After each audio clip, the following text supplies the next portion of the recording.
Okay, are we ready? Okay, so what we realized is that some parents would prefer to submit their questions anonymously. So some of our questions today, we don't have names attached to them, and that's fine.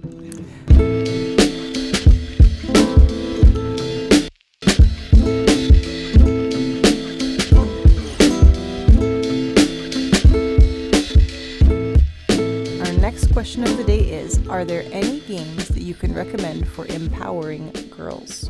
Games that I could recommend for empowering girls. One of the games we're playing right now is called Disney Princess Enchanted Journeys. And what's critical about that game, and the broader answer to the question, is try and find games where you can customize your own characters and therefore see yourself in the narrative. And it's tough to find those games, but they're out there. The second game we're playing that has a bunch of choice options is Kirby Star Allies on the Nintendo Switch. And my babies love playing that game. Something that I've noticed, and I'm relatively new to gaming, but just in gaming with my family, something that I've noticed is that oftentimes there aren't enough female characters for all three of the females in our family to be able to play female characters. So I'm looking forward to games kind of evolving beyond that point where all of the females in our family can play together and play characters that we deem to be desirable and ideally aren't overly sexualized. That's what I would like to see, is more female options where the characters aren't overly sexualized. Are you going to tell them that we're working on games that do exactly that? You going to tell them that? She's not going to tell you yet. Next question is, my child is at the very beginning stages of learning to read in French. Do you have any games that could help us with this at home? So games that can help you learning French, I'm gonna talk to you about the two that we're obsessed with right now. It's Duolingo Proper. That's supposed to be for grown-ups, but it also works for kids. That's a paid app. And then the free one, Duolingo Kids. Those ones are really well researched and very well put together in terms of how they teach. And lastly, as I mentioned in the previous episode, true immersion can come from changing your phone settings, or since we live in Canada, every single ingredient or whatever you buy from the grocery store is bilingual by nature. Mm-hmm. So if you're cooking with your kids, you can point out to them and read to them the French version of all of these things. Yeah.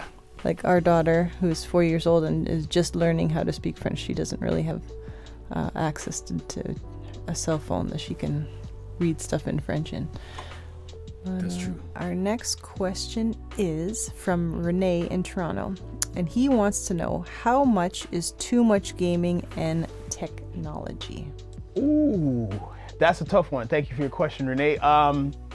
So I believe the Canadian Pediatric Society suggested that kids between the ages of 2 and 5 should have less than an hour, and then 5 and up should be no more than 2 hours.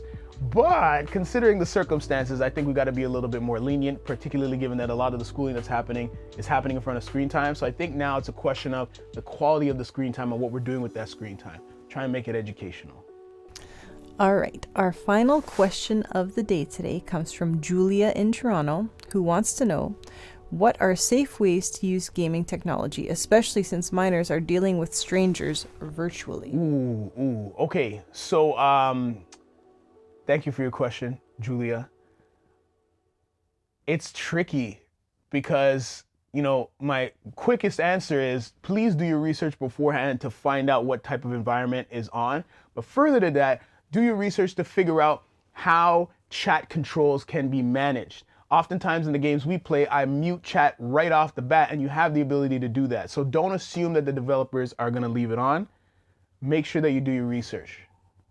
Yeah, and maybe try and stay in the room if you can, so that you can keep an eye on what your kids are actually doing, what they're spending their time on.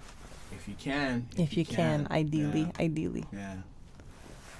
If you have a question for us, that you could leave it in the comment section below in YouTube, and also you prepared something else, right?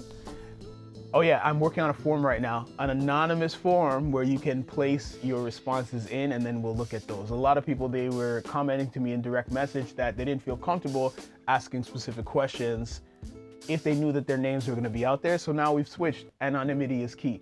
So use a fun name like Tony from Toronto. You'll see it.